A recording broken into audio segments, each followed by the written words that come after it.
Welcome. This is the ARC, Arapahoe, and Douglas County explanation of CDASS, or Consumer Directed Attendant Services and Supports.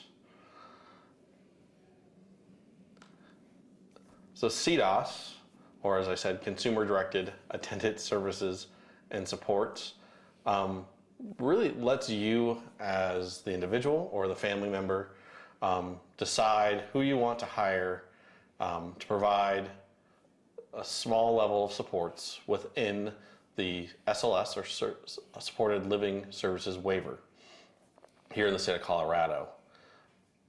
It allows a lot more access to individuals, a lot more supports within that, and the right to really choose who you want to be providing some pretty personal skills. CDASS, as I said, is a service that's specifically designed for persons with intellectual developmental disabilities and the elderly. And this, for our case, is available through the Supported Living Services waiver in 2018. Consumer-directed services is just one way to get services for a small handful of services within the Supported Living Services waiver. CDASS is really about self-determination. Self-determination is that value that shapes all services for people within the system. That families and loved ones and the teams should really push for self-determination. It has the freedom, gives people freedom to decide how they want to live, where they want to live, authority over their own budget, supports of how they organize those supports for their life that's meaningful to them. It gives them the rights and the openings like any other citizen would want. It recognizes that all individuals are different and that they can contribute in society in many different meaningful ways. They're part of their community. It allows them to use money wisely. So the idea of allowing people that utilize Medicaid long-term services and supports access to self-determination is a win-win for everyone in the system. Consumer direction emphasizes the power of people with disabilities to access their own needs and choices the best that they feel meets those needs. In Consumer Direct, an individual has to choose a provider. They get to choose how they manage that provider, where services are delivered, how often they're delivered, with some caveats to that. But really, consumers have control over a lot more the direction under CDASS than they do under if they were just getting, say, personal care directly from a provider. So the programs, the three we'll talk about this evening here, are designed to allow customers to elect the traditional way under the waiver programs or another way of service, which would be CDASS. And how we'll go through how that looks, how you kind of get CDASS. We'll talk a little bit about how the money works for CDASS, but for the most part, it's really going to come down to that delivery option and that individual having some power in that.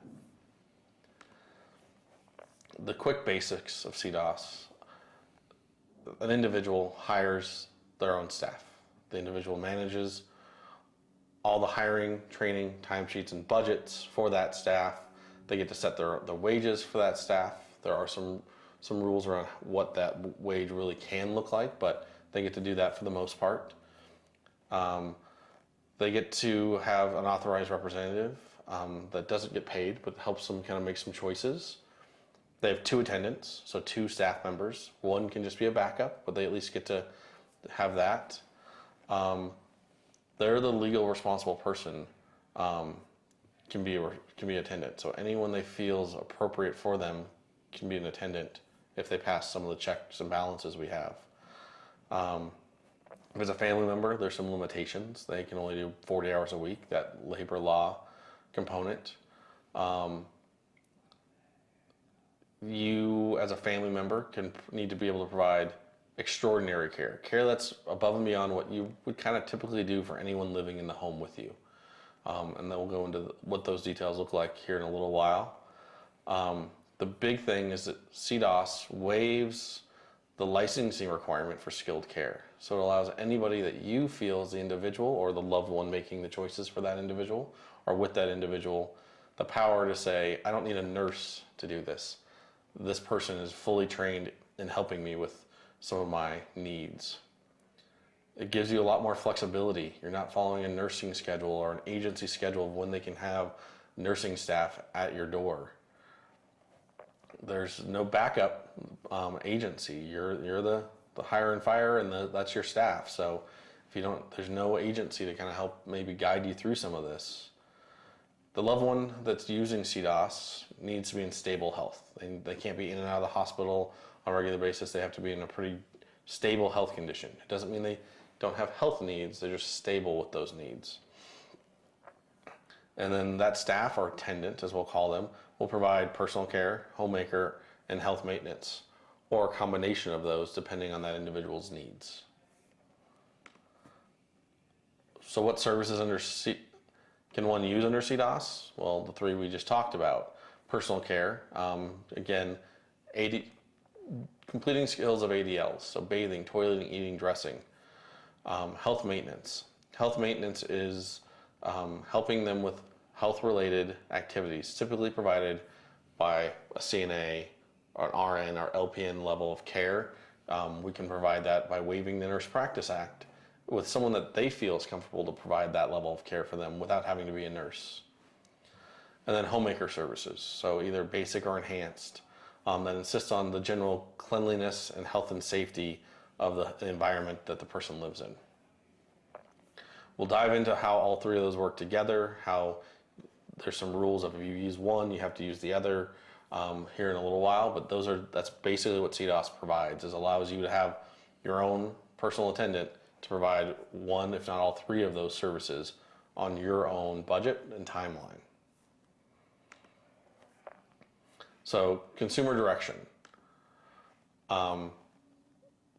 For personal care, so all of these services kind of listed here, mobility, transferring, dressing, respiratory assistance, eating, are what would be considered personal care. The maintaining of medical equipment. So they're going to be doing things, bathing, laundry. Those are all those things of personal care skills that they're going to be, not laundry, personal care skills that they'll be taking care of. They'll be helping you position if that's something your loved one or you need. That's the personal care activities. Then there's homemaker activities under Consumer Direct. CDASS allows for cleaning of the kitchen, taking out the trash, some meal prep, dishwashing, bed making, laundry, essentially cleaning the home and the environment so that it's safe for the individual to live in. If that individual needs more extensive care because of their medical conditions, there's a service for Homemaker Enhanced. That service allows not only for extraordinary cleaning, so cleaning up beyond just basic sweeping, mopping, laundry, sanitizing is more likely what extraordinary care is, but also habilitative services. So we can pay someone to help teach an individual how to, complete their own cleaning tasks, how to do their own laundry, how to, hand over hand assistance in performing tasks to promote their own independence or cueing them to promote that. So that's the homemaker skill.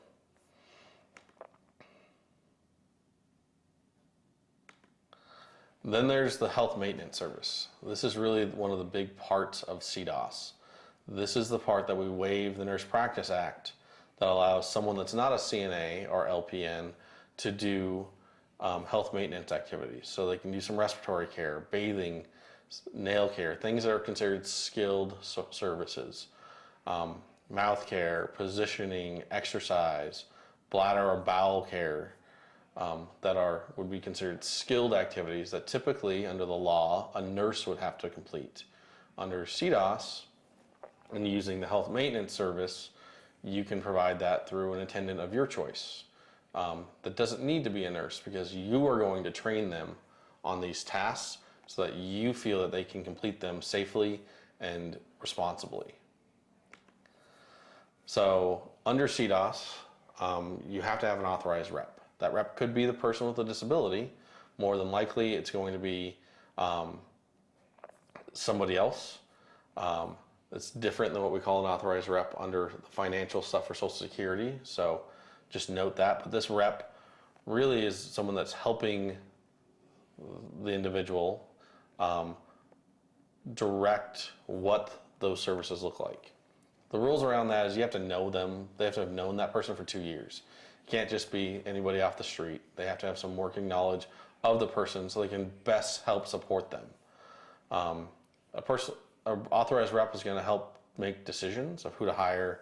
They're going to help make ideas on how that hiree gets trained, and then how they're supervised a little bit. What does CDASS let you do as the individual or the loved one, the family that's taking care of the individual? It really allows them to be the employer of the staff. It allows them to choose who they want to work for. So if a really good friend is able to do that catheter or do that trach and removal and cleaning, they can do that under CDASS. Because again, you're doing things that are pretty personal. And as any other adult that has the dignity of wanting that to be done by someone they know, they trust, it's much better and ease for them sometimes than it would be having a random nurse or a CNA come in that they don't really know too often or too well. You have to manage your CDASS budget. We'll talk about the budget here momentarily. But also you get to decide where services are delivered. They don't have to be in your home. If you want to go on a vacation up into the mountains and your provider is willing to go and do your trach change there, great. It doesn't mean you have to be home because a nurse is going to be there on a scheduled time. You get to help decide some of that because you're their employer. Who's eligible? So currently for the IDD population, you have to be enrolled in this supported living services waiver to use CDASS. That's the only waiver currently for IDD specific that we're utilizing the CDASS option. You can also use it under the EBD waiver, but it's not specific for IDD. You can use CDASS if your health, like that stable health component we talked about. This is indicated by a physician. So a doctor signs off that the individual that would like to utilize the CDASS program is in a stable health condition. Health maintenance activities, like we've talked about a little bit already, are those skilled nursing services that typically a CNA or an LPN or an RN would do.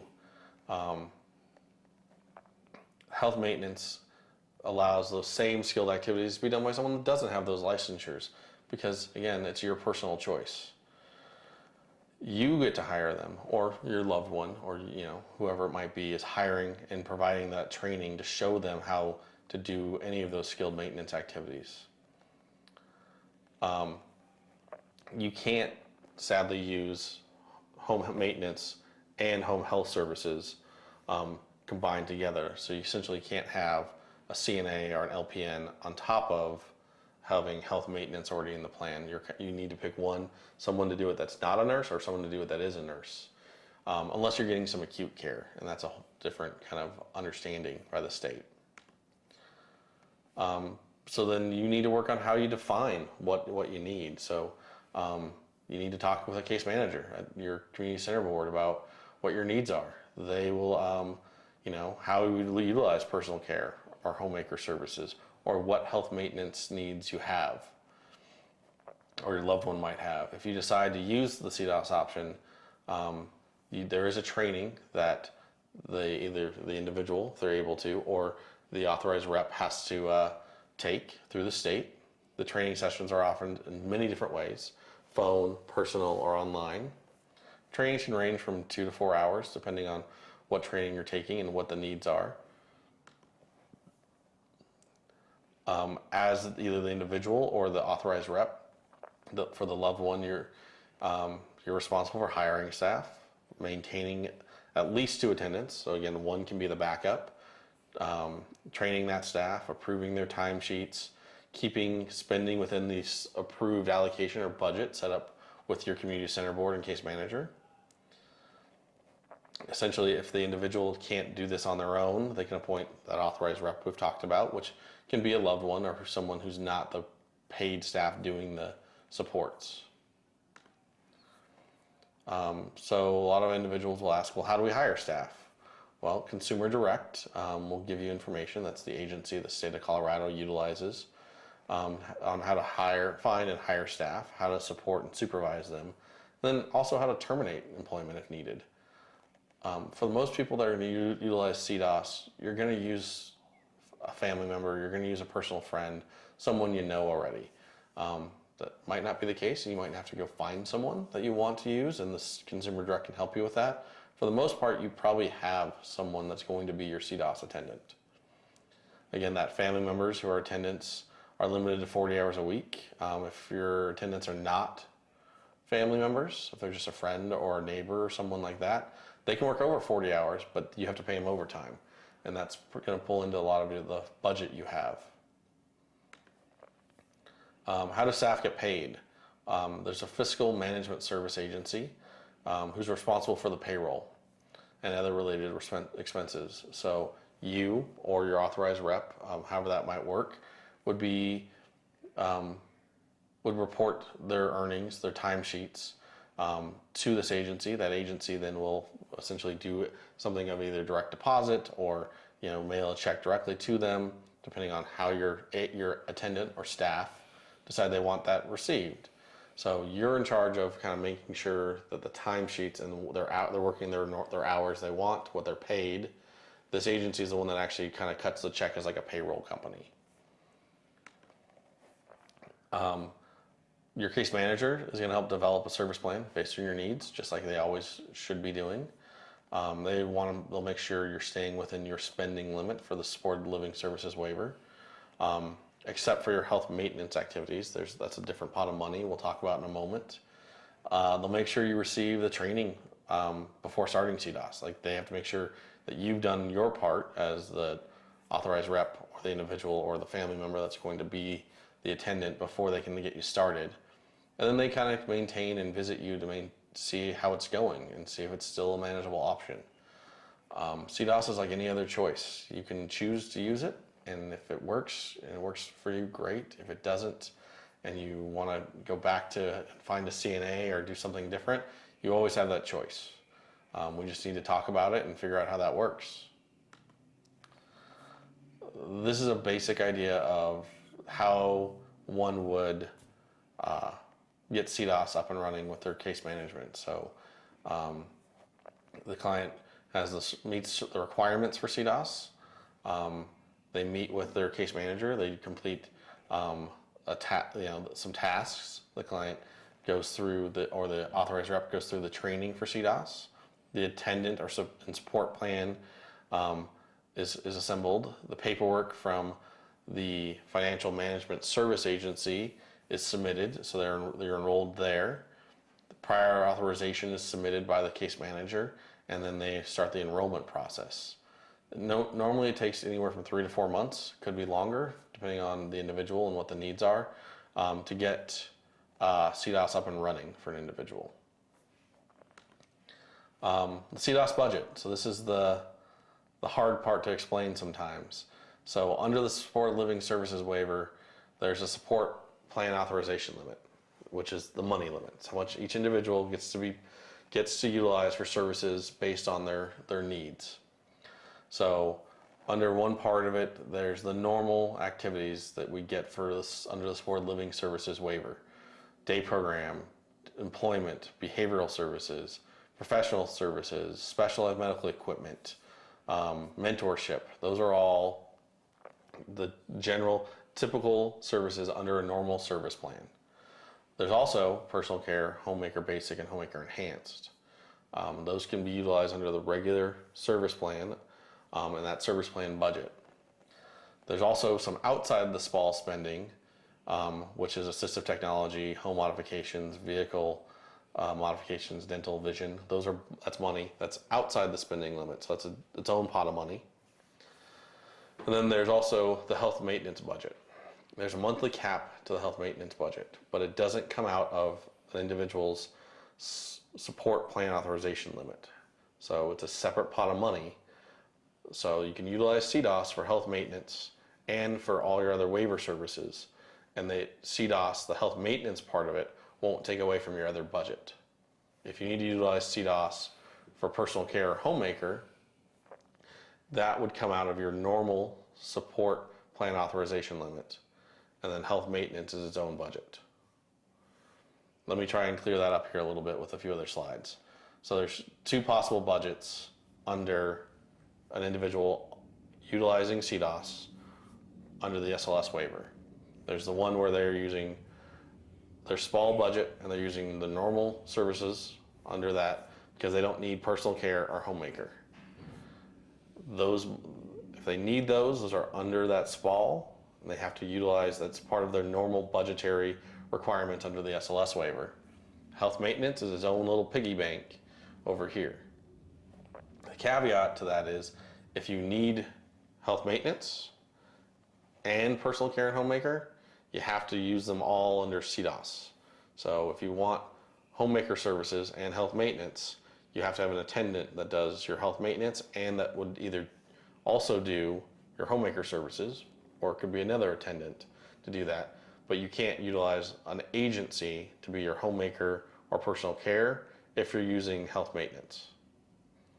So health maintenance kind of says if you want to use me, you need to bring over these other two if you need them. If you don't need personal care and homemaker, you just need some health maintenance for someone to help change a colostomy bag or suctioning or whatever that skilled care might look like. You can use that and then access all your other services out under this normal spending limit just because you're not using personal care and homemaker. But if you need those two along with health maintenance, you have to use them under the CDASS model.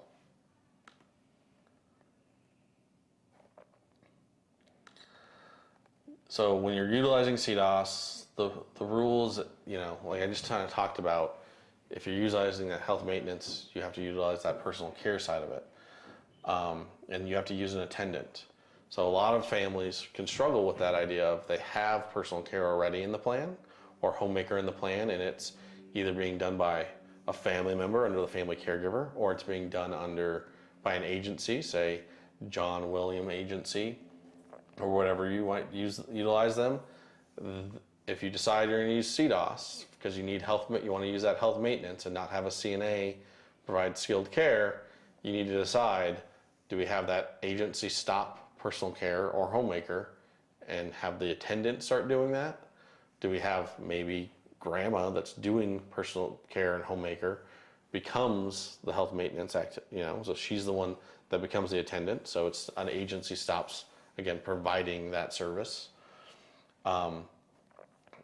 If you just need personal care and homemaker and you don't need the health maintenance part, you wouldn't utilize CDASS. But if you need that health maintenance, that's where you're really wanting that CDASS to take effect. So training wise, so CDASS, you train the individual, on the Authorized Rep trains them. There's some trainings by Consumer Direct that trains either the individual or that Authorized Rep of how to use CDASS and how to follow the rules. So there's more to this than just us talking tonight. There's tips on, how to hire, fire, and maintain staff. They help you with things you might not understand. There's going to be a lot of little complicated this but not that rules in CDASS. Consumer Direct is your point person to go talk to about that. How you set up your budget and your funding for CDASS, Consumer Direct is going to help you understand that. Any other general questions or ongoing support of how you're utilizing CDASS, questions and answers around hours versus higher wages, like do I pay my attendant more hours or do I pay them more an hour based on your health maintenance and CDASS budgets? All that stuff, Consumer Direct is there to help. That's the state entity that's built to help individuals understand and utilize CDASS to the maximum they can.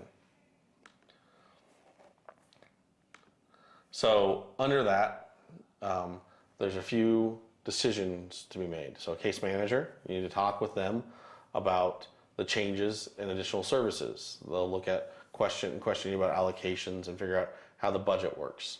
They're also going to look at hospitalizations and make sure you're in stable health. And they're going to do the request for proposal to reserve funds to help, to set up that funding for CDASS. That financial management service provider is going to be the one that answers questions on employees and hiring and firing, that does some of that payroll and timesheets and essentially pays the person. That's your attendant completing the CDASS work. Consumer Direct is the agency and resource that helps answer all your general questions about CDASS and budgeting and kind of what it does. They're also the ones that you might ask for additional training or support around better understanding what CDASS really can do for you or your loved one. There's a lot of questions to think about with CDASS. Are you currently receiving home health services? Is it going well? Do you have a great relationship with your current CNA or nurse? That might be a parent doing that. So that is that an income that as a family you're willing to give up as a CNA because you might get it under home health. Under that health maintenance budget. They might not be dollar for dollar. You might get more than one or less than the other. There's less rules around when you provide the service, where you provide the service under CDASS than there is under being the CNA for your loved one. So that's another decision you need to make. Do you have that personal care or homemaker services already in the plan under an agency, even if it's being provided by a family member? Because that's going to have to change and be under that CDASS understanding. So an attendant or staff would do that instead of an agency. Do you want consumer direct for these services or all of these services?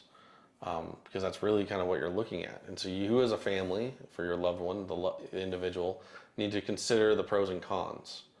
Again, it's not written in stone. If you can try it, if it doesn't work out and it doesn't seem like it's a good fit, anytime, anyway through the process, you can stop and go back to how it was.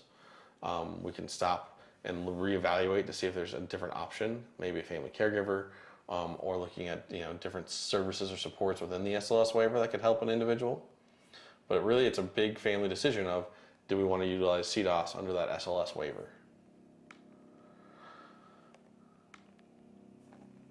So participant direction continuum. So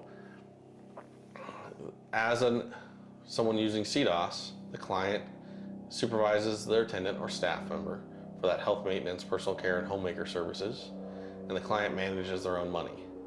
There is no agency, there is no other entity that kind of manages that individual and staff. It's done by the individual and or authorized rep for the individual. Under IHSS, which is an earlier video, hopefully you watched, the client still gets to select and supervise their attendant or staff, and that Nurse Practice Act is waived. But an agency kind of handles a little bit more of the money and a little more of the details. That service is only available currently for adults under the EBD waiver, elderly, blind, and disabled. The agency component falls into more of the normal waiver operation under family caregiver, where an agency hires and fires staff. An agency manages the money in their schedule. So as a family, if you're looking at CDASS, you might already be using an agency model, more likely you are, that you need to make that decision of, is that the model you want to be in, or do you want to be in the CDASS model? For these three services only: personal care, homemaker, and health maintenance. Everything else still falls under the normal supported living services waiver model. Beyond that, you probably have a lot more questions. This is a basic overview of CDASS here from the ARC, Arapahoe and Douglas counties. Feel free to reach out. We can talk more here with us or any ARC you live within. Your community center boards are a great resource, and your case managers, of what CDASS looks like and what your budgetary restrictions would look like. Consumer Direct in the state of Colorado are also other resources that you can reach out to and really talk with if this is a good option for you and your loved one. Thank you so much.